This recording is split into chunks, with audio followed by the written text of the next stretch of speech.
জীবনের চাইতে বেশি ভালোবাসি যারে, একবার দেখি নাই তারে। জীবনের চাইতে বেশি ভালোবাসি যারে, একবার দেখি নাই তারে।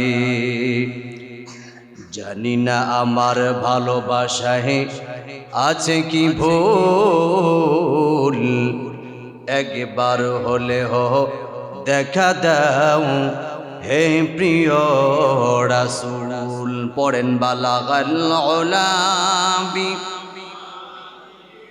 কাশাফাত দুজা বিজামালিহি হাসনাত জামিউ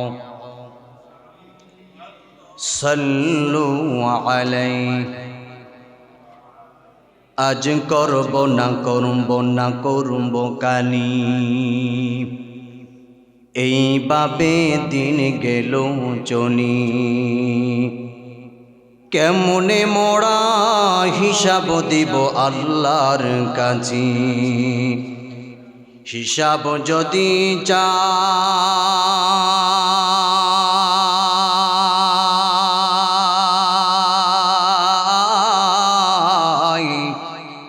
দিনে ফুরিয়ে যায় রে আমার, সময় ফুরিয়ে যায়।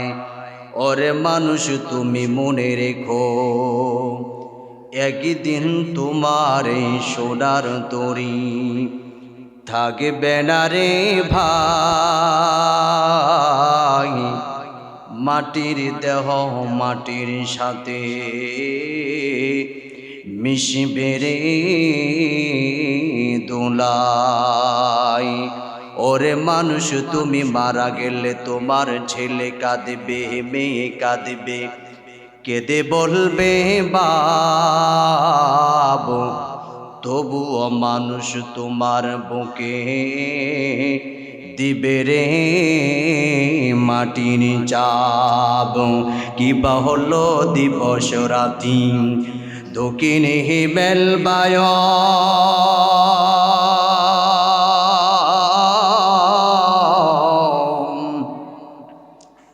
কোথা থেকে পেলে রে তুই মানুষ তোর জীবনের আয়ুষ। মাটির বুকে কে দিল রে সবুজ শ্যামল দান, পাখির কণ্ঠে কে দিল রে মিষ্টি মধুর গান। নদীর বুকে কে দিল রে কলহ কলতান। চিন্তা করে দেখো মন, এসব হলো আল্লাহ তাআলার দান। কথা বলেন ঠিক কিনা? লা ইলাহা ইল্লাল্লাহ, লা ইলাহা ইল্লাল্লাহ, লা ইলাহা ইল্লাল্লাহ, লা ইলাহা ইল্লাল্লাহ, লা ইলাহা ইল্লাল্লাহ, লা ইলাহা ইল্লাল্লাহ, লা ইলাহা ইল্লাল্লাহ, লা ইলাহা। মুরব্বী বাবার এই সাইডটা এলে ভালো হয়, অনেক ভালো লাগে। এদিক দিয়ে আসেন একটু, আপনাদেরকে দেখি না আমি, আসেন এদিক দিয়ে আসেন। লা ইলাহা ইল্লাল্লাহ, আমার সামনে থাকলে ভালো হবে। লা ইলাহা ইল্লাল্লাহ, লা ইলাহা ইল্লাল্লাহ, লা ইলাহা ইল্লাল্লাহ, লা ইলাহা ইল্লাল্লাহ, লা ইলাহা ইল্লাল্লাহ, লা ইলাহা।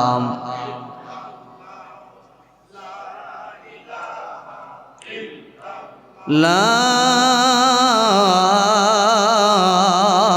ইলাহা ইল্লাল্লাহু মুহাম্মাদুর মুহাম্মাদুর রাসূলুল্লাহ সাল্লাল্লাহু আলাইহি ওয়াসাল্লাম।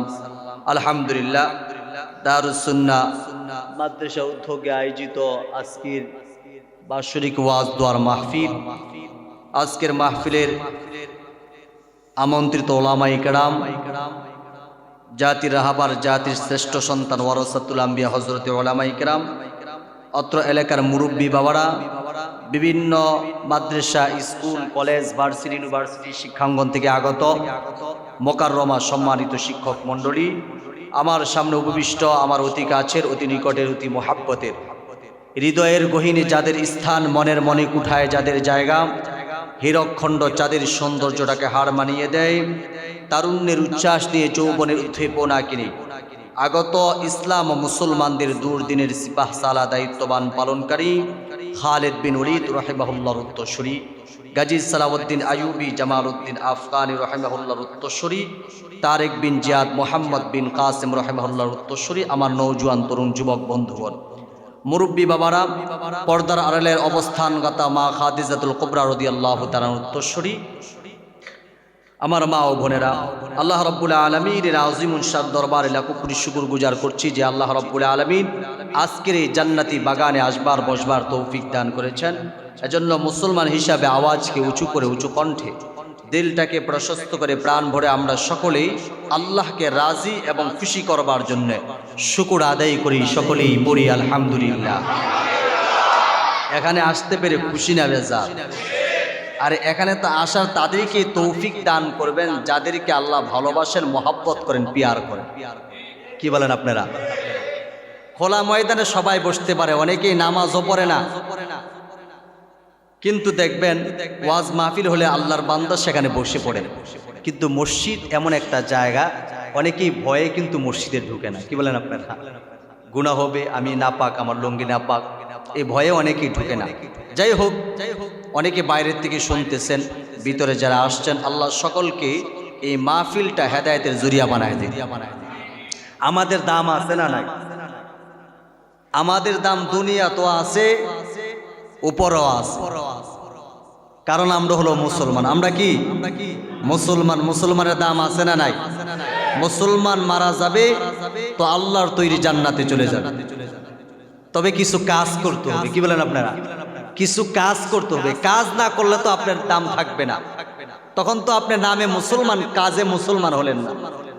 নাম রাখছি ইমান আলী, খালি করে তালিব আলী। ঠিক না ঠিক? হ্যাঁ, নাম রাখছি ইমান আলী, খালি করে তালিব আলী। নামাজ পড়ে না, একক তো আছে না নাই? সম্মানিত ভাইয়ের আমার, তো বলছিলাম মুসলমানের দাম কেমন, একটু ভালো করে শোনেন। আমরা হলো এই দুনিয়ার বর, আর হিন্দু, বৌদ্ধ, খ্রিস্টান এরা হলো বরযাত্রী। আচ্ছা, বুঝে থাকলে বলেন, বরের দাম বেশি নাকি বরযাত্রীর দাম বেশি? অনেকেই বলে বরযাত্রীর দাম বলে বেশি। বরের দাম বেশি না? এই যে কইছেন যে বরযাত্রীর দাম বেশি, একটু সামনে আইতেছে বিয়ার অনুষ্ঠান, তালুই সাপড়ে বলতেছে, তালুই 50 জন আসার কথা ছিল, 10 জন কমায় আসছি, 40 জন আইছি, জামাই ছাড়া খানা দিবনি। কথা বলে না, কথা বলে না, কথা বলতে হইব। আল্লাহর ঘর মসজিদ, একটু কথা বললো তো আল্লাহ খুশি হইব। কি বলেন আপনারা? জবান খোলেন, খানা দিব, আরো জোরে এখন খানা দিব। খানা দিত না, কারণ এখানে মূল হলো বর। বরই আসলো না, তোমাদের কোনো ভ্যালু নাই।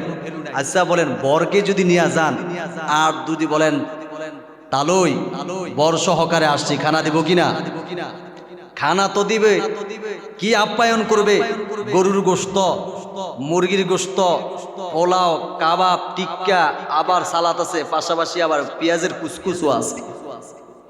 এই খাবার দেখা যুবক পার্টি আস্তে আস্তে প্যান্টের বুদাম খুলতেছে। কন্ত কি এর লাগিয়া?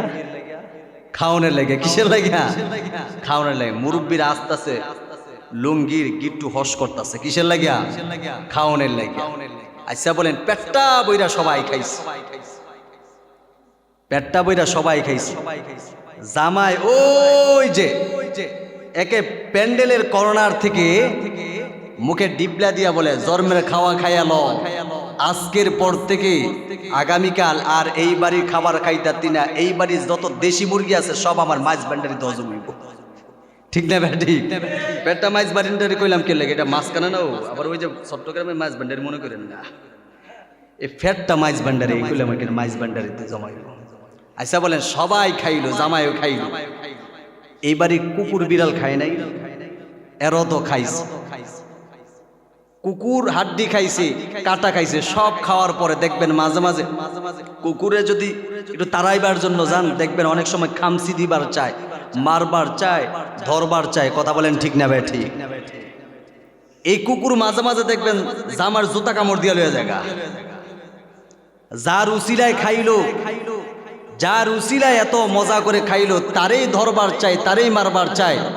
ঠিক তেমনি ভাবে আমরা যারা মুসলমান, আমরা কিন্তু বর আর এই পৃথিবীর যত হিন্দু, বৌদ্ধ, খ্রিস্টান, চাকমা, মগ, শিখ, তারা হলো বরযাত্রী। আমাদের উসিলায় হিন্দুরা খায়, আমাদের উসিলায় বেঈমানেরা খায়, আমাদের উসিলায় খ্রিস্টানেরা খায়। যেমন জামার উসিলায় ওই কুকুর খেয়েছে। কথা বলেন ঠিক না ভাই? ঠিক। আমাদের উসিলায় আমেরিকারা খায়, আমাদের উসিলায় জাপান খায়, জার্মান খায়, আমাদের উসিলায় আমেরিকারা খায়, আমাদের উসিলায় ভারত খায়। কথা বলেন ঠিক কিনা? আমাদের উসিলায় খায়া খায় আমাদেরকে জঙ্গি বলে, আমাদের তলেবুলে আলেম ছাত্রদেরকে জঙ্গিবাদ বলে, মৌলবাদ বলে। কথা বলেন ঠিক না ভাই? ঠিক। মুসলমান হলো বর, আমাদের উসিলায় তারা খায়া খায় আমাদেরকে গালি দেয়। আমরা বলবো, এই মুসলমান যখন থাকবে না, একটা বেঈমানকে আল্লাহ একবেলা খাবারের ব্যবস্থা করবে না। কথা বলেন ঠিক না ভাই? ঠিক। একজন কালিমা পড়াওয়ালা মুসলমান যতদিন পর্যন্ত পৃথিবীর জমিনে বেঁচে থাকবে, ততদিন পর্যন্ত এই খুঁটিবিহীন আকাশটা দেখতেছেন, এই আকাশটা ভেঙে পড়বে না। যখন মুসলমান শেষ হয়ে যাবে, কালিমা পড়নেওয়ালা, সিজদা দেওয়ানেওয়ালা একজন মুসলমান থাকবে না, তখনও এই পৃথিবী চূর্ণ বিচূর্ণ হয়ে যাবে। ঠিক না ভাই? ঠিক। সম্মানিত ভাইয়েরা আমার, এই কথাই আল্লাহ রাব্বুল আলামিন বলছেন, এই দুনিয়া একদিন থাকবে না। আমি আপনাদের কাছে জানবার চাই, এই যে এই পৃথিবীতে আমরা আছি, এই পৃথিবীটার, এই জগৎটার নাম হলো আলমে দুনিয়া। এই জগৎটার নাম কি? আলমে দুনিয়া। দুনিয়া একদিন থাকবে? থাকবে না। কালিমা পড়নেওয়ালা মুসলমান যখন চলে যাবে, এই দুনিয়াও থাকবে না, বেঈমানও ধ্বংস হয়ে যাবে। আমরা এই দুনিয়া আসার আগে দুইটা জগৎ অতিক্রম করে এসেছি। একটা হলো আলমে রূহ, যেটাকে আলমে আলাস্তুয়া বলা হয়, রূহ জগতে। আরেকটা হলো আলমে আরহাম, মার জগৎ। এই দুইটা জগৎ কিন্তু অতিক্রম করে আলমে দুনিয়ায় আসছি। আলমে দুনিয়াও থাকতে পারবো না। আলমে দুনিয়ার পরে আলমে বরজাখ, যেটাকে কবর জগৎ বলা হয়, সেখানে আমাদের যেতে হবে। এই কবর জগতের জিন্দেগি যখন শেষ হয়ে যাবে, তখন আলমে আখিরা, যেটা পরকালের জগৎ, যেই জগতের শুরু আছে শেষ নাই, ওই জগতে প্রত্যেকটা মানুষ সেদিন কিন্তু আল্লাহর কাঠ করায় দাঁড়াতে হবে। কি বলেন আপনারা? তাহলে বোঝা গেল এই দুনিয়া থাকবে? থাকবে? আল্লাহ বলেন না, এই দুনিয়া থাকবে না, সব ধ্বংস হয়ে যাবে। আল্লাহ বলেন সূরাতুল হজ্জের প্রথম দিক দিয়ে বলছেন, ইয়া আইয়ুহান নাসুত্তাকু রাব্বাকুম ইন্না জালজালাতাস সাআতি শাইউন আযীম। আল্লাহ বলেন, হে মানুষ, ইত্তাকু রাব্বাকুম, তোমরা তোমাদের রবকে ভয় করো। কাকে? রবকে। রবকে আল্লাহ। কেন ভয় করবা? আল্লাহ নিজেই বলছেন, ইন্না জালজালাতাস সাআতি শাইউন আযীম। কিয়ামতের পূর্বে এমন একটা ভয়ঙ্কর শব্দ হবে, এই ভয়ঙ্কর শব্দ শোনার সাথে সাথে মানুষের কি একটা অবস্থা হবে দেখেন। ইয়াউমা তারাউনাহা তাযহালু কুল্লু মুরদিআতিন আম্মা আরদাআত ওয়া তাযউ কুল্লু যাতি হামলিন হামলাহা ওয়া তারান নাসা সুকারা ওয়া মা হুম বিসুকারা ওয়ালাকিন্না আযাবাল্লাহি শাদীদ। আল্লাহ বলেন, এই শব্দটা শোনার সাথে সাথে মা তার সন্তানকে দুধ পান করাচ্ছে, তার সন্তানের দুধ পান করানো বন্ধ করে দিবে। যেই সমস্ত মহিলা প্রেগনেন্ট, পেটে বাচ্চা আছে, এই কম্পন, এই শব্দ শোনার সাথে সাথে বাচ্চা প্রসব হয়ে যাবে। মানুষগুলোকে দেখবে সব পাগল ও মাতালের মতো দৌড়াচ্ছে, মনে হবে তারা মদ পান করেছে, নেশা করেছে, দৌড়াবে। আল্লাহ বলেন, না, ওয়ামা হুম বিসুকার, তারা কিন্তু মদ পান করে নাই, নেশাও করে নাই। তারা কেন দৌড়াচ্ছে? ওয়ালাকিন্না আযাবাল্লাহি শাদীদ, আল্লাহর আযাবের ভয়ে মানুষ দৌড়াচ্ছে। কিয়ামতের পূর্বে এত ভয়ঙ্কর একটা শব্দ হবে, এই যে আসমানটা দেখতেছেন বিদীর্ণ হয়, সব তছনছ হয়ে জমিনে পড়তে থাকবে, পাহাড় পর্বতগুলো সব তুলার ন্যায় উঠতে থাকবে, সব ধ্বংস হয়ে যাবে, বাকি থাকবেন একজন, তিনি কে? আল্লাহ বলেন কুল্লু মান আলাইহা ফান ওয়া ইয়াবকা ওয়াজহু রাব্বিকা যুল জালালি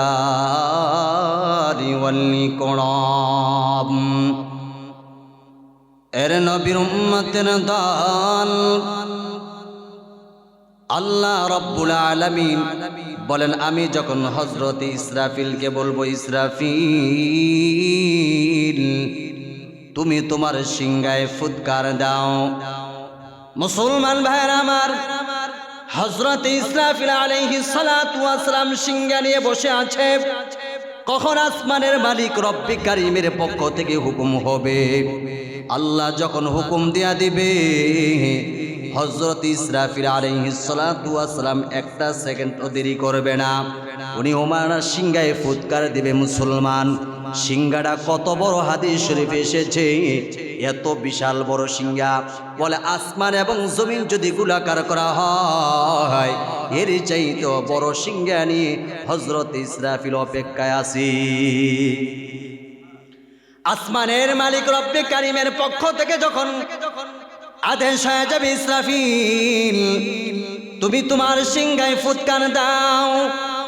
এ মুসলমান আল্লাহর গোলাম, ইসরাফিল আলাইহিস সালাতু ওয়াস সালাম যখন তার সিংহায় ফুৎকার দিবে, সাথে সাথে মুসলমান এমন একটা অবস্থা হবে, আসমানটা দেখতেছেন এই আসমানটা বিদীর্ণ হয়ে জমিনে পড়তে থাকবে। আমি আপনাদের কাছে জানবার চাই, বুঝে থাকলে প্রশ্নের উত্তরটা দিবেন। আমরা যখন এশারের নামাজ পড়ি অথবা মাগরিবের নামাজ পড়িয়া আকাশের দিকে যখন তাকাই, দেখবেন নিবু নিবু কিছু আলো দেখা যায়, এগুলোর নাম কি? আরো জোরে কান। এই তারকারাজিগুলো খসিয়া খসিয়া পড়তে থাকবে। আল্লাহ রাব্বুল আলামিন পবিত্র কোরআনুল কারীমে বলেন, ইদাস সামাউ ফাতারাত ওয়া ইদাল কাওয়াকিবু তাসারাত। আসমানটা বিদীর্ণ হয়ে জমিনে পড়তে থাকবে, নক্ষত্রগুলো ঝরে ঝরে পড়তে থাকবে। মুসলমান ভাইরা আমার, এই পাহাড় পর্বতগুলো দেখতেছেন সব তুলার ন্যায় উড়তে থাকবে। সাগর মহাসাগরের সমস্ত পানিগুলোর অক্সিজেন বন্ধ হয়ে যাবে। এই যে পানিগুলো দেখতেছেন, এই পানিগুলোর অক্সিজেন বন্ধ হয়ে যাবে। সেদিন অক্সিজেন যখন বন্ধ হয়ে যাবে, তখনই কিন্তু মুসলমান এই আগুন, এই পানিগুলো সব আগুন হয়ে যাবে। ওই যে শব্দ শুনবে, শব্দ শোনার সাথে সাথে মানুষের কলিজা ফিরে যাবে, দৌড়াইয়া পানি পান করার জন্য সাগর মহাসাগরের কাছে যাবে। যাওয়ার পরে দেখবে সাগর মহাসাগরের সমস্ত পানিগুলো সেদিন আগুন হয়ে যাবে। সুবহানাল্লাহ। মুসলমান ভাইয়েরা আমার, এক পর্যায়ে যখন কিয়ামত হয়ে যাবে, আল্লাহর বিচারের কার্যক্রম শুরু করে দিবে, বিচারের ট্রাইব্যুনাল কায়েম করবে, হাসরের ময়দানে সমস্ত মানুষ উঠবে। ওরে আল্লাহর গোলাম নবীর উম্মতের দল, আল্লাহ যখন বিচারের ট্রাইব্যুনাল কায়েম করবেন, আল্লাহ যখন ঘোষণা করে দিবেন, লিমানিল মুলকুল ইয়াউমা লিল্লাহিল ওয়াহিদিল কাহ্হার। আল্লাহু আকবার। মুসলমান ভাইরা আমার, দিল দিয়া কথাগুলো বুঝবেন। আল্লাহ যখন কিয়ামতের ময়দানে ডাক দিবে, ও নেতারা কোথায়? 5 বছর ক্ষমতা পাইছ, 10 বছর ক্ষমতা পাইছ, কত মাস্তারি করেছ, আজকে এই হাসরের ময়দানে বিচারের মালিক কে? আল্লাহ যখন ডাক দিবেন, লিমানিল মুলকুল ইয়াউমা লিল্লাহিল ওয়াহিদিল কাহ্হার, সেদিন কেউ কোনো কথা বলবে না মুসলমান। এক পর্যায়ে আল্লাহ নিজেই বলবে, আজকে এই বিচার দিনের মালিক, এই রাজত্বের মালিক, আজকে এই বিচারের ট্রাইব্যুনাল কায়েম করেছে আমি আল্লাহ, একমাত্র কেবলমাত্র আজকের মালিক আমি আল্লাহ, আমি আল্লাহ ছাড়া আর কেউ না। কথা বলেন ঠিক কি না? এ মুসলমান, আল্লাহর গোলাম, নবীর উম্মতের দল, আল্লাহ রাব্বুল আলামিন বিচারের ট্রাইব্যুনাল কায়েম করবেন। সমস্ত মানুষ সেদিন আল্লাহর কাঠগড়ায় দাঁড়াতে হবে, সমস্ত মানুষগুলো আল্লাহর সামনে দাঁড়াইতে হবে। কিভাবে দাঁড়াইবেন, কোন অবস্থায় দাঁড়াবেন, সেই কত আল্লাহ কোরআনুল কারিমে তুলে ধরেছেন। ওয়াউনিদু আলা রাব্বিকা সাফফা লাকাদ জিতুমুনা কামা খালাকনাকুম আউওয়ালা মাররা। বুঝে থাকলে বলেন, আমরা যখন পৃথিবীর জমিনে এসেছি, মার গর্ভে থেকে যখন পৃথিবীর জমিনে এসেছি, আমাদের পরনে কোনো কাপড় ছিল নি বাবা, আমাদের পরনে কোনো কাপড় ছিল না। কিয়ামতের ময়দানে আল্লাহর সামনে আমরা সবাই সেদিন উলঙ্গ অবস্থায় দাঁড়াবো, খতনাবিহীন দাঁড়াবো। এরে মুসলমান, আল্লাহর গোলাম, সেদিন এমন একটা অবস্থা হবে, আল্লাহর জালালিয়তের মেজাজের সামনে কেউ কোনো কথা বলতে পারবে না। আল্লাহ রাব্বুল আলামিনের সামনে সবাই সেদিন উলঙ্গ অবস্থায় দাঁড়াবে। আল্লাহ রাব্বুল আলামিন সেদিন বেঈমান আর মুসলমানের মধ্যে পার্থক্য করে দিবেন, ঈমানদার আর বেঈমানদের মাঝে পার্থক্য করে বলবেন, ওয়ামতাজুল ইয়াউমা আইয়ুহাল মুজরিমুন।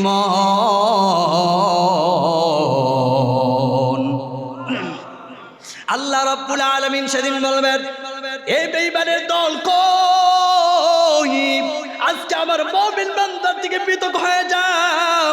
দুনিয়ার জমিনে বহু নাফরমানি করেছো, আমি আল্লাহ রাব্বুল আলামিন তোরে কত নিয়ামত দান করলাম, গাছের ফল, নদীর মাছ, সূর্যের আলো, চন্দ্রের আলো আমি আল্লাহ দান করার পর একটা বার আমি আল্লাহর শুকর আদায় করলি না। আমাকে বলছো দেয়ার ইজ নো গড, জোরে কোন নাউজুবিল্লাহ। আমাদের সমাজে কিছু যুবক আছে বলে দেয়ার ইজ নো গড, আল্লাহ বলতে কেউ নাই, বলে কি বলে না? আচ্ছা, আমি আপনাদের কাছে জানবার চাই, আল্লাহ আছে না নাই? আরো জোরে কোন আছে না নাই? Allah is our creator, Allah is mighty, Allah is present everywhere. Allah আমাদের সৃষ্টিকর্তা, আল্লাহ সর্বত্রই বিরাজমান। কথা বলেন ঠিক কি না? আরো জোরে কোন? বুঝে থাকলে বলেন, আসমানের মালিক কে? জমিনের মালিক কে?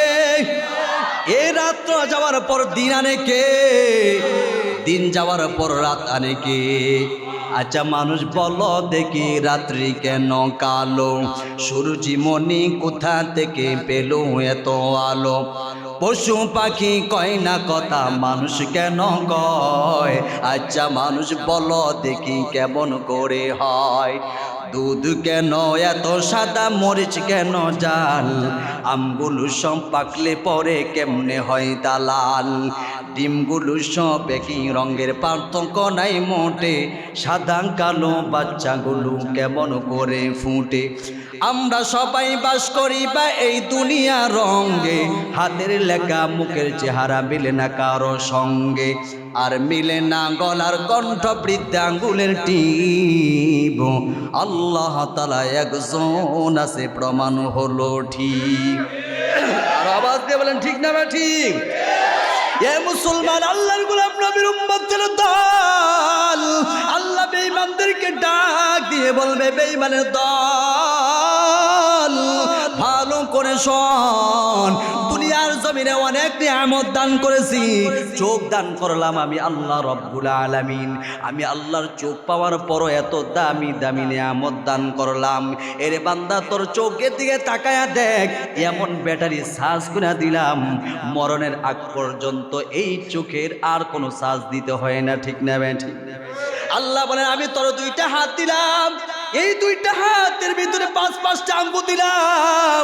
বান্দারে, তোর আঙ্গুলগুলো যদি আমি সোজা করে দিতাম, বাঁকা করার ক্ষমতা পৃথিবীর কোনো মানুষের ছিল না রে বান্দা। আমি আল্লাহ তোর হাত সোজা কইরা দেই নাই, আঙ্গুল সোজা কইরা দেই নাই, প্রত্যেকটা আঙ্গুলের ভিতরে করের সিস্টেম করে দিলাম, স্প্রিনের ব্যবস্থা করে দিলাম। এরে বান্দা এত কিছু পাওয়ার পর কেমনে বলে দেয়াজরিত নগট আমি আল্লাহ বলতে কেউ নাই।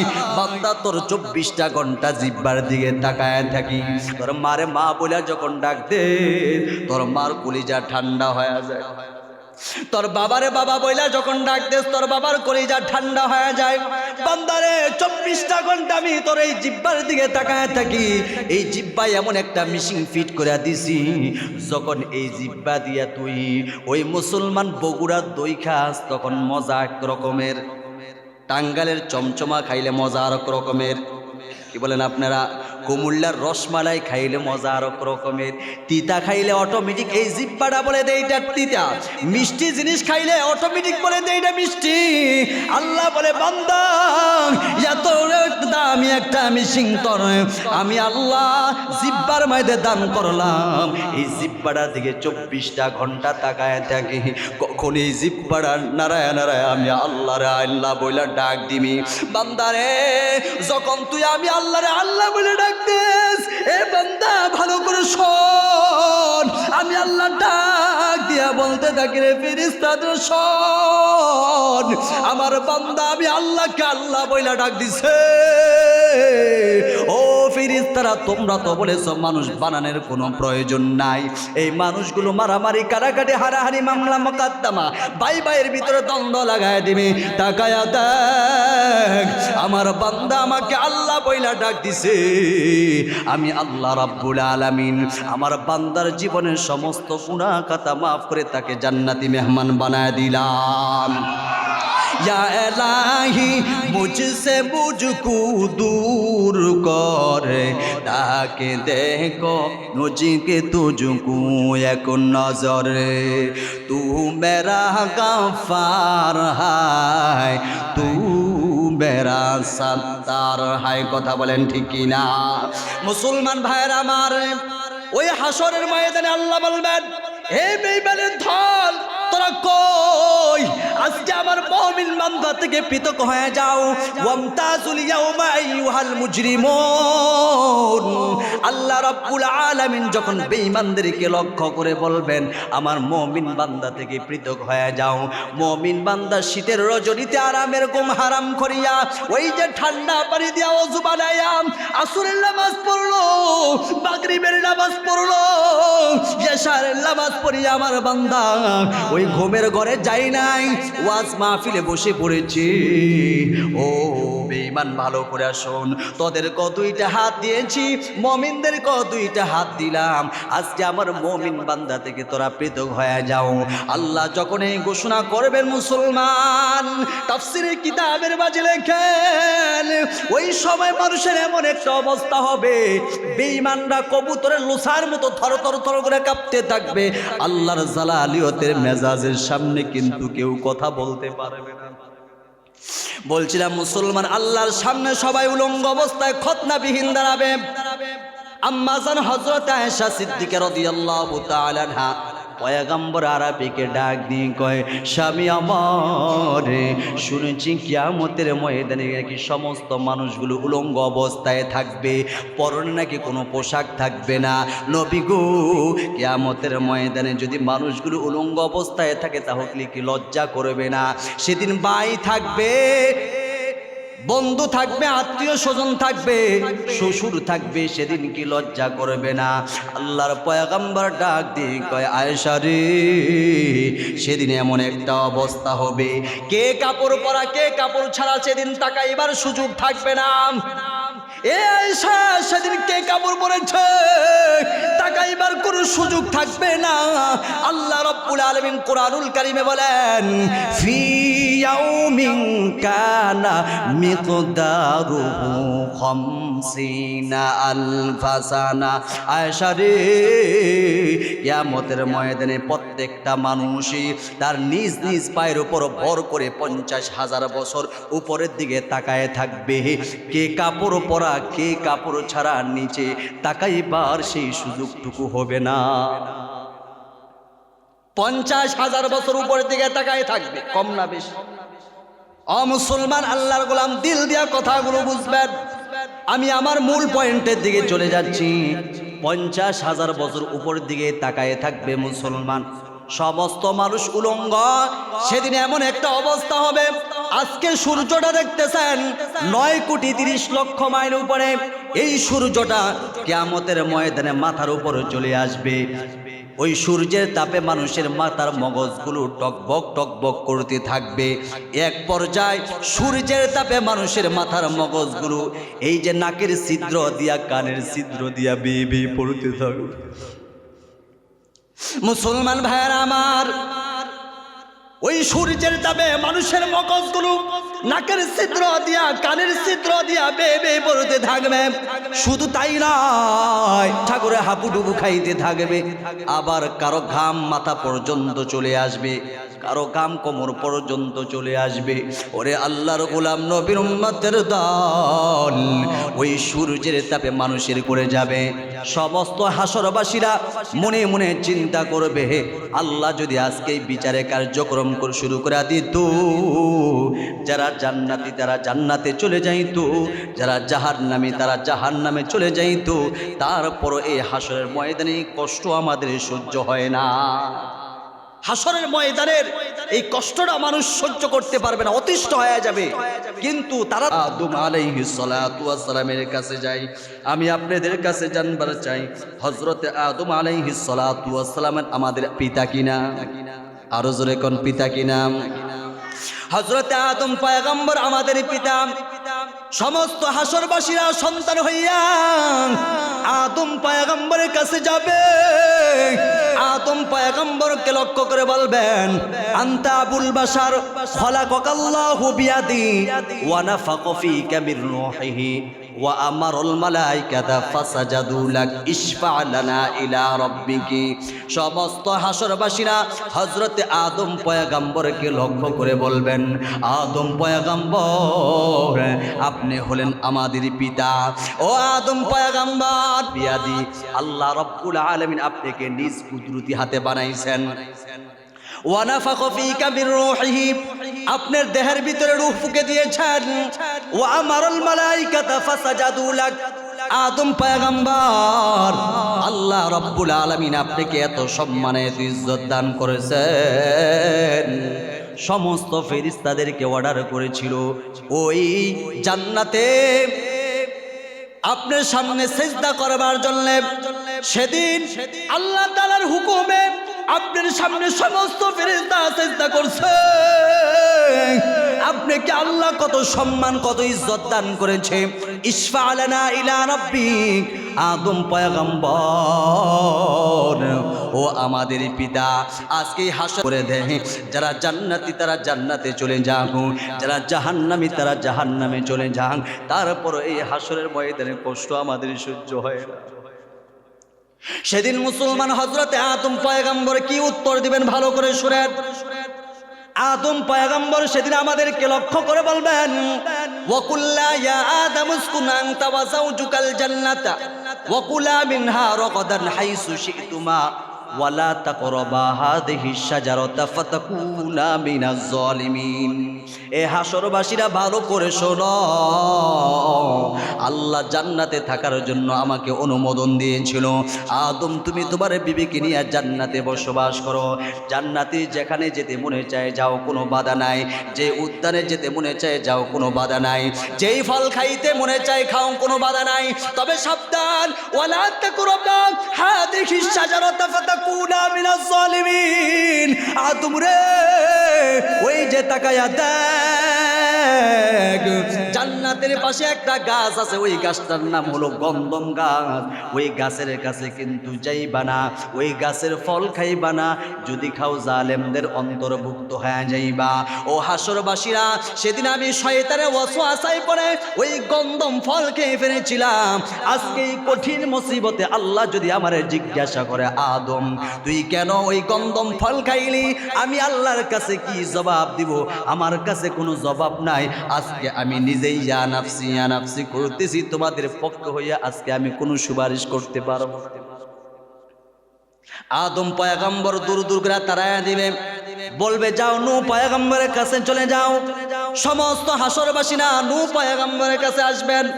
নূহ পয়গম্বরকে লক্ষ্য করে বলবেন, ইয়া নূহ আনতা আউয়ালুর রাসূল ইলা আহলিল আরদ ওয়া ক্বাদ সাম্মাকাল্লাহু আবদান শাকুরা। নূহ পয়গম্বর, পৃথিবীর সর্বপ্রথম আপনাকে রাসূল হিসাবে আল্লাহ পাঠাইছেন। শুধু তাই নয়, ওয়া ক্বাদ সাম্মাকাল্লাহু আবদান শাকুরা, আল্লাহ রব্বুল আলামিন আপনাকে শুকরগুজার বান্দাদের অন্তর্ভুক্ত করেছেন। ও মুসলমান, আল্লাহ রব্বুল আলামিন নূহ পয়গম্বরকে লম্বা হায়াত দিয়েছেন। উনি 900 অথবা 950 বছর উম্মতের দাওয়াত দিয়েছেন। মাত্র 40 জোড়া মানুষ ঈমানদার হয়েছেন। সুবহানাল্লাহ। 900 অথবা 950 বছর দাওয়াত দেওয়ার পর মাত্র 40 জন, কয় জোড়া, কতজন হয়? 40 জোড়া হলে কতজন হয়? 80 জন। 950 বছর দাওয়াত দেওয়ার পরে মাত্র 80 জনকে ঈমানদার বানাইছে। তাহলে এই নবী কত ধৈর্য ছিল, কতবার মানুষের কাছে গিয়েছেন, রাত নাই দিন নাই, 24টা ঘন্টা নূহ পয়গম্বর মেহনত করার পরও তার জাতির জন্য বদদুয়া করে নাই, জাতির জন্য হেদায়েতের দোয়া করেছেন। এই তো নবী। মুসলমান ভাইয়েরা আমার, হাসরবাসীরা যখন নূহ পয়গম্বরকে বলবেন, ইশফা লানা ইলা রাব্বিক, আজকে আমাদের পক্ষ হইয়া আল্লাহর কাছে একটু সুপারিশ করেন। নূহ পয়গম্বর সেদিন বলবেন, ইন্নাহু ক্বাদ কানাত লি দাওয়াতুন দাআউতুহা আলা কওমি। এ হাসরবাসীরা ভালো করে শোনো, আল্লাহ রাব্বুল আলামিন দুনিয়ার জমিনে আমাকে যখন পাঠাইলেন, আমার কওমের জন্য, আমার জাতির জন্য দোয়া করার জন্য আল্লাহ বলেছিলেন। সেদিন কিন্তু আমি অতিষ্ঠ হইয়া 900 বা 950 বছর দাওয়াত দেওয়ার পর আমি অতিষ্ঠ হইয়া আমি আমার জাতির জন্য বদদুয়া করেছিলাম। কি বদদুয়া করেছেন আল্লাহ সেই কত কোরআনুল কারীমে তুলে ধরেছেন, ওয়া ক্বালা নূহুর রাব্বি লা তাযার আলাল আরদি মিনাল কাফিরিনা দাইয়ারা। নূহ পয়গম্বর বলেছিলেন, আল্লাহ 950 বছর দাওয়াত দেওয়ার পর বেঈমানগুলো আমার বিরুদ্ধে কথা বলে, আমার উপর জুলুমের স্টিমরা চালায়, আল্লাহ আর সহ্য করতে পারি না। এক পর্যায়ে হযরত নূহ পয়গম্বর বদদুয়া করেছিলেন। এই বদদুয়া করার কারণে তার যত জাতি আছে, গোষ্ঠী আছে, সবাইকে ধ্বংস করে দিয়েছিলেন। মুসলমান ও আল্লাহর গোলাম নবীর উম্মতের দল এমন ভাবে ধ্বংস করেছিলেন, তারা বলেছিল আমরা বেঁচে যাব পাহাড়ের উপরে গিয়া। জমিন ফেটে পানি বের হচ্ছে, আকাশ বিশীর্ণ হইয়া বৃষ্টি শুরু হয়ে গেছে, বৃষ্টির পর বৃষ্টি, এইভাবে 6 মাস পর্যন্ত বৃষ্টি হয়েছে। নিচ থেকে পাতালের মতন পানি উঠতেছে। মুসলমান, এমন একটা পর্যায়ে চলে গেছে, আমি আপনাদের কাছে জানবার চাই পৃথিবীর সবচেয়ে বড় পাহাড়ের নাম কি? Mount Everest, 29,000 feet. তাফসিরের কিতাবের মাঝে লেখেন, নূহ আলাইহিস সালাতু ওয়াস সালাম যখন তার কওমের জন্য, তার জাতির জন্য বদদুয়া করলেন, আল্লাহ রব্বুল আলামিন 6 মাস পর্যন্ত বৃষ্টি দিলেন। এমন ভাবে নিচ থেকে পাতাল থেকে পানি উঠতেছে, উপর থেকে বৃষ্টি নামতেছে। বৃষ্টি হতে হতে পৃথিবীর সবচেয়ে বড় পাহাড় মাউন্ট এভারেস্টের 15 গজ উপরে পানি চলে গিয়েছিল। এখন বলেন, এই বেঈমানেরা ওই পাহাড়ের চূড়ায় যারা আশ্রয় নিয়েছে, তারা আছে না গেছে? সব মইরা সাপ। মুসলমান, সেদিন নূহ পয়গম্বর তার জাতির জন্য, কওমের জন্য বদদুয়া করেছিল। হাসরের ময়দানে নূহ পয়গম্বর সমস্ত হাসরবাসীদেরকে লক্ষ্য করে বলবেন, এ হাসরবাসীরা, আল্লাহ যদি আজকে বলে নো, তোমারে আমি অনুমোদন দিয়েছিলাম, স্বাধীনতা দিয়েছিলাম, তুমি তোমার জাতির জন্য দোয়া করবা, তুমি কেন বদদোয়া করেছে আজকে জবাব দাও। আমি আল্লাহর সামনে কোনো জবাব দিতে পারবো না, অতএব আজকে আমার নিজেই ইয়া নাফসি করতেছি। আমি আমার নিজেকে বাঁচাবার জন্য আমি নিজেই ইয়া নাফসি করতেছি। তোমাকে কিভাবে সাহায্য করব, তোমাদেরকে কিভাবে সাহায্য করব, আমি তোমাদেরকে সাহায্য করতে পারবো না। তোমরা আমার কাছ থেকে দূরে চলে যাও, তোমরা হযরত ইব্রাহিম পয়গম্বরের কাছে চলে যাও। মুসলমান ভাইয়েরা আমার, সমস্ত হাসরবাসীরা হযরত ইব্রাহিম আলাইহিস সালাতু ওয়াস সালামের কাছে চলে যাবে। ইব্রাহিম পয়গম্বরকে লক্ষ্য করে বলবেন, ইয়া ইব্রাহিম আনতা নাবিয়ুল্লাহ ওয়া খলিলুহু মিন আহলিল আরদ ইশফা' লানা ইলা রাব্বিক। ইব্রাহিম পয়গম্বর আল্লাহ রাব্বুল আলামিন দুনিয়ার জমিনে আপনাকে খলিলুল্লাহ হিসেবে পাঠিয়েছেন। ইশফা' লানা ইলা রাব্বিক। হাসরের ময়দানের দিকে তাকায় দেখেন, আপনি তো আমাদের জাতির পিতা ইব্রাহিম পয়গম্বর। হাসরের ময়দানের দিকে তাকায় দেখেন, পুরা হাসরবাসীদের ভিতরে কান্নার রুল পড়ে গেছে। আজকে আমাদের পক্ষে হইয়া আল্লাহর কাছে একটু সুপারিশ করেন, আল্লাহ যেন বিচারের ট্রাইব্যুনাল কায়েম, বিচার যেন শুরু করে দেয়।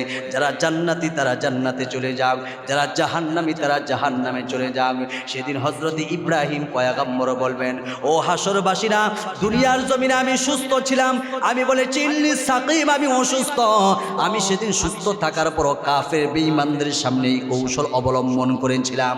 আজকে হাসরের ময়দানে আল্লাহ যদি আমাকে প্রশ্ন করে, ইব্রাহিম তুমি তো সুস্থ ছিলা, তারপরও কেন বেঈমানদের সামনে বললা অসুস্থ? আজকে জবাব দেও, আমি আল্লাহর কাছে কি জবাব দিব? আমার কাছে কোনো জবাব নাই। অতএব তোমাদের পক্ষে হয়ে আল্লাহর কাছে কোনো সুপারিশ করতে পারবো না।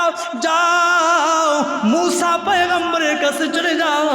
সমস্ত হাসরবাসীরা মূসা পয়গম্বরের কাছে চলে যাবে। মূসা পয়গম্বর একই কথা বলবে, যাও আজকে তোমাদের পক্ষে আমি সুপারিশ করতে পারবো না, আমি নিজেই ইয়া নাফসি করতেছি। তোমরা ঈসা পয়গম্বরের কাছে চলে যাও। ঈসা পয়গম্বর একই কথা বলবে। ঈসা পয়গম্বর ডাক দিয়ে বলবে, হাসরবাসীরা, আজকে তোমাদের পক্ষে হইয়া কোনো নবী সুপারিশ করবে না। যতই তোমরা নবীদের ঘরে ঘরে দৌড়াও, যতই নবীদের কাছে যাও, লাভ হবে না। কেউ তোমাদের পক্ষে হইয়া সুপারিশ করতে পারবে না, আমিও পারবো না। তবে তোমাদের কান্না দেখে আর সহ্য করতে পারি না।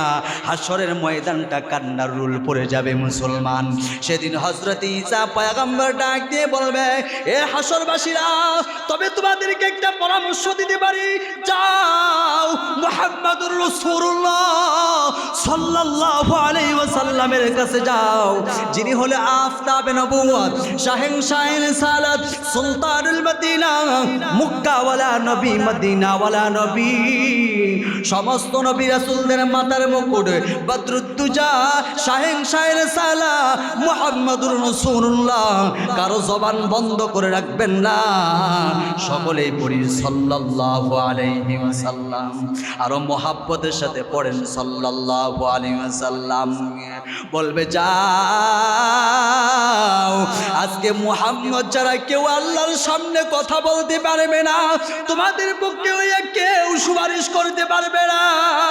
মুসলমান, হাদিস শরীফে পাওয়া যায়, সমস্ত হাসরবাসীরা বুক ভরা আশা নিয়া আমার আপনার নবী রাহমাতুল লিল আলামিনের কাছে চলে যাবে। যা দেখবে বিশ্ব নবীজি সিজদায় পড়ে উম্মতি উম্মতি বলে কান্না করতেছে। আল্লাহু আকবার বলেন। আরে আল্লাহর গোলাম আজরে বিপদে নাই, উম্মতি উম্মতি বলে কাঁদে। সমস্ত নবী রাসূল সেদিন ইয়া নাফসি করতে থাকবে। আবার আপনার নবী রাহমাতুল লিল আলামিন সেদিন ইয়া উম্মতি বলতে থাকবে। আল্লাহ, আজকে হাসরের ময়দানে আমার উম্মতের কি হবে, আমার উম্মতের কি হবে? মুসলমান ভাইরা, আবার বুক ভরা সারিয়া সমস্ত হাসরবাসীরা আল্লাহর পয়গম্বরের কাছে চলে যাবে, গিয়া বলবে ইয়া মুহাম্মদ আনতা রাসূলুল্লাহ ওয়া খাতামুল আম্বিয়া ওয়া গুফিরা লাকা মা তাকদ্দামা মিন যামবিক ইশফা লানা ইলা রাব্বিক। ইয়া রাসূলুল্লাহ, আপনার নাম জীবনে বহু শুনেছি, কিন্তু এই চরম চক্ষু দিয়া কোনোদিন নবী আপনাকে দেখি নাই। নবী গো, চরম চক্ষু দিয়ে আপনাকে দেখি নাই। আবু জাহেল বেঈমান হওয়ার পরও আপনাকে দেখার সৌভাগ্য হয়েছে। উতবা বেঈমান হওয়া অবস্থায় আপনাকে দেখেছে। নবী গো, এই চরম চক্ষু দিয়ে আপনাকে দেখি নাই। ও মুহাম্মদ, আপনি তো রাসূল ও খাতামুল আম্বিয়া, সমস্ত নবী রাসূলদের মাথার মুকুট আপনাকে বানিয়েছে। আপনার আগে পিছনে সমস্ত গুনাহ আল্লাহ মাফ করে দিয়েছে। নবী গো, হাসরের ময়দানের দিকে তাকাইয়া দেখেন, পুরা হাসরের ময়দানে কান্নার রোল পড়ে গেছে। আপনি আপনার উম্মতের পক্ষে একটু সুপারিশ করেন আল্লাহর কাছে, আল্লাহ যেন বিচারের ট্রাইব্যুনাল কায়েম করেন। যারা জান্নাতি তারা জান্নাতে চলে যান, যারা জাহান্নামী তারা জাহান্নামে চলে যান। ইয়া রাসূলুল্লাহ, আপনি যদি আল্লাহর কাছে একটু সুপারিশ করেন, আল্লাহ আজকে বিচারের কার্যক্রম শুরু করে দিবে। মুসলমান, হাদিস শরীফে পাওয়া যায় সমস্ত হাসরবাসীদের কান্নার রুল দেখে পয়গম্বর সহ্য করতে পারবে না, ডাক দিয়ে বলবে আয় তোরা। সব নবীরা ভুলতে পারে, কিন্তু আমি মুহাম্মদ তোদেরকে ভুলতে পারি না। আল্লাহু আকবার বলেন। মুসলমান ভাইরা আমার, সেদিন আল্লাহর পয়গম্বর রহমাতুল লিল আলামিন সিজদায় পড়ে যাবে, আল্লাহর কাছে কান্না শুরু করে দিবে। আল্লাহর কুদরতি কলিজায় জোশ লাগা যাবে। আল্লাহ ডাক দিয়ে বলবে ইয়া মুহাম্মদ ইরফা রাসাক। মুহাম্মদ রে, জীবনে তোমারে অনেক কষ্ট দিয়েছি। দুনিয়ার জমিনে তোমার মা ছিল না, জন্মের আগে বাবা দুনিয়ার জমিন থেকে বিদায় হয়ে গেছে। জন্মের 6 বছর পর আপনার মাকে আমি দুনিয়ার জমিন থেকে বিদায় করে দিয়েছিলাম। বেঈমানরা আপনার উপরে সূরা বৃষ্টি চালু করেছে। নবী গো, জীবনে আপনাকে বহু কষ্ট দিয়েছি। আল্লাহর পয়গম্বর রাহমাতুল লিল আলামিন দুনিয়ার জমিনে পাথরের আঘাত সহ্য করতে হয়েছে। বেঈমানরা বিশ্ব নবীজিকে লেজ কাটা বন্ধ, গালমন্দ করত। রাত গভীর হয়ে গেছে, ঝড় নাই, বৃষ্টি নাই। আল্লাহর পয়গম্বরের দিনে দাওয়াত নিয়া আবু জাহেলের বাড়িতে চলে গেল। ঘরের দরজায় করাঘাত করে, চাচা ঘরের ভিতরে আসনি? কে বলতেছো? বলে চাচা আমি মুহাম্মদ এসেছি। কেন আসলা বাতিজা? বলে চাচা কালিমার দাওয়াত নিয়ে এসেছি। এই রাত গভীর হয়ে গেছে চাচা, কেউ নাই, কেউ নাই। চাচা, এই রাত্রে গভীরে কেউ দেখবে না, আমি আপনার কালিমার দাওয়াত দেই, আপনি কালিমা পড়েন। ও চাচা, আপনি যদি কালিমা পড়েন, হাসরের ময়দানে আল্লাহর কাছে বলতে পারবো আল্লাহ আমার চাচা কালিমা পড়ে মুসলমান হয়েছে, এই উসিলায় মাফ করিয়া দিও। মুসলমান ভাইয়ের আমার, নিষ্ঠুর আবু জাহেল ডাক দিয়ে কয় বাতিজা একটু অপেক্ষা কর, ভিতর থেকে একটা লাল রঙের চাবুক আইনা আমার আপনার নবী রাহমাতুল লিল আলামিন, যেই নবীজির গায়ে মাসি বসা বসা হারাম ছিল, ওই নবীজির গায়ে এমন ভাবে আঘাত শুরু করলো। মুসলমান রক্তে রঞ্জিত হইয়া নবীজির জামা মোবারকটা রক্তে রঞ্জিত হয়ে গেছে। আল্লাহর পয়গম্বর ডাক দিয়ে কয় চাচা আর সহ্য হয় না, একটা বাড়িও দিয়েন না। আজকে যদি আমার বাবায় থাকতো একটা আঘাত আমার গায়ে করতে দিত না। আজকে আমার মা নাই বাবা নাই, এই জন্য আমার এত আঘাত করলেন। নবীজি রক্ত মাখা জামাটা নিয়া মুসলমান আল্লাহর পয়গম্বরের সুখে দুঃখে যেই বিবি পাশে ছিলেন হযরতে খাদিজার বাড়ির ঘরের দরজায় আঘাত করলেন। খাদিজা ঘরের ভিতরে আসনি, পয়গম্বর ঘরের দরজায় আঘাত করতে দেরি হইত। খাদিজা ঘরের দরজা খুলতে দেরি হতো না। সুবহানাল্লাহ। আল্লাহর পয়গম্বর ডাক দিয়ে বলতো খাদিজা রে, রাত্র প্রায় 3টা বেজে গেছে, এখনো তোমার দরজা খোলা, তুমি কি ঘুমাও নাই? খাদিজা চোখের পানি ছেড়ে ছেড়ে বলতো নবী গো, আমি জানি আপনার মা নাই, আপনার বাবা নাই। নবী গো, আপনার মা যদি থাকতো কোনোদিন আপনাকে বাইরে রেখে মা কোনোদিন ঘুমাইতে পারতো না। নবী আমি জানি দিনের জন্য কত কষ্ট করেন আপনি, রক্ত ঝরাইছেন শুধু আজকে না, যতদিন আপনি ঘর থেকে বের হয়ে গেছেন, যতক্ষণ পর্যন্ত আপনি ঘরে না আসতেন ততক্ষণ পর্যন্ত আমি খাদিজার পিঠ বিছানায় লাগাইতাম না। আল্লাহু আকবার বলেন। এরপর খাদিজার মাগো, মাগের আওয়াজ কি তোমার কর্ণকহনে পৌঁছায় না? তোমার দ্বারা তোমার স্বামী কষ্ট পায়। ও মা, একটু ভালো করে শুনেন, ওই খাদিজার আদর্শবান হতে হবে, খাদিজার রঙে রঙিন হতে হবে, তাহলেই তো জান্নাতি হয়ে যাইবা। মা, মাগের আওয়াজ যদি তোমার কানে পৌঁছায় ভালো করে শোনো। খাদিজা যদি স্বামীর জন্য অপেক্ষা করতে পারে, তুমি কেন করতে পারবা না? মুসলমান, বিশ্ব নবীজি দুনিয়ার জমিনে অনেক কষ্ট করেছেন। হাসরের ময়দানে আল্লাহ রাব্বুল আলামিন আমার আপনার নবী রাহমাতুল লিল আলামিনকে বলবেন, ইয়া মুহাম্মাদ ইরফা রাসাক, নবী গো মাথা ওঠান, দুনিয়ার জমিনে আপনাকে অনেক কষ্ট দিয়েছি, অনেক কান্দাইছি, আজকে হাসরের ময়দানে কান্দাবো না। আপনি যার পক্ষে আজকে সুপারিশ করবেন তাকে বিনা হিসাবে আমি আল্লাহ জান্নাত দিয়া দিব। আরো আসতে বলেন। এই জন্য মুসলমান এই নবীকে ভালোবাসতে রাজি আছেন ইনশাআল্লাহ? এই নবীর উম্মত হতে পেরে খুশি না বেজার? আরো জোরে কোন খুশি না বেজার? কারা কারা খুশি? দু হাত উঁচু করে আল্লাহকে দেখান। আল্লাহু আকবার, আল্লাহু আকবার। আল্লাহ বিশ্ব নবীজির খাঁটি আশিক রাসূল হওয়ার তৌফিক দান করেন, বলেন আমিন। ও মুসলমান, নবীজির মোহাব্বত অন্তরে রাখবেন তো ইনশাআল্লাহ? আল্লাহ প্রত্যেকে খাঁটি আশিক রাসূল হওয়ার তৌফিক দান করেন, বলেন আমিন। এই যে সামনে ফেব্রুয়ারি আসতেছে, সামনের মাস, ভালোবাসার একটা করবেন। নবীজিকে দেখলে আল্লাহ বলেন দুজক হারাম। আমার বন্ধুকে যেই বান্দা বান্দি এই চোখ দিয়া দেখবে, আমি তাদের জন্য জাহান্নামের আগুন হারাম করে দিয়েছি। আল্লাহু আকবার বলেন।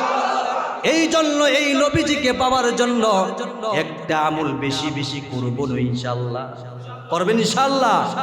মুসলমান বেশি বেশি দুরূদ পড়বেন। কি পড়বেন? দুরূদ পড়বেন। এই এখানে যদি একবার দুরূদ পড়েন, আল্লাহ রাব্বুল আলামিন এমন কিছু ফেরেশতা নিযুক্ত করে রেখেছেন, এই ফেরেশতাগুলো আপনার এই দুরূদের সালাম, এই দুরূদটা সোজা সরকারে দো আলম নবীজি বিশ্ব নবীজির সবুজ গম্বুজের নিচে মুহূর্তের ভিতরে পৌঁছায় দেয়। বলেন আমিন। আলহামদুলিল্লাহ। এই নবীজির শানে দুরূদ পড়ব তো ইনশাআল্লাহ? একবার মোহাব্বতের সাথে বলেন তো সাল্লাল্লাহু আলাইহি ওয়াসাল্লাম। আরো মোহাব্বতের সাথে বলেন সাল্লাল্লাহু আলাইহি ওয়াসাল্লাম। বিশ্ব নবীজির নাম যেখানে আসবে একবার পড়া ওয়াজিব, তবে বারবার পড়লে সওয়াব আছে, গুনাহ নাই। এজন্য পড়বেন তো ইনশাআল্লাহ? পড়বেন তো ইনশাআল্লাহ? এই নবীজির হাদিসই কিন্তু এই যে এই মাদ্রাসা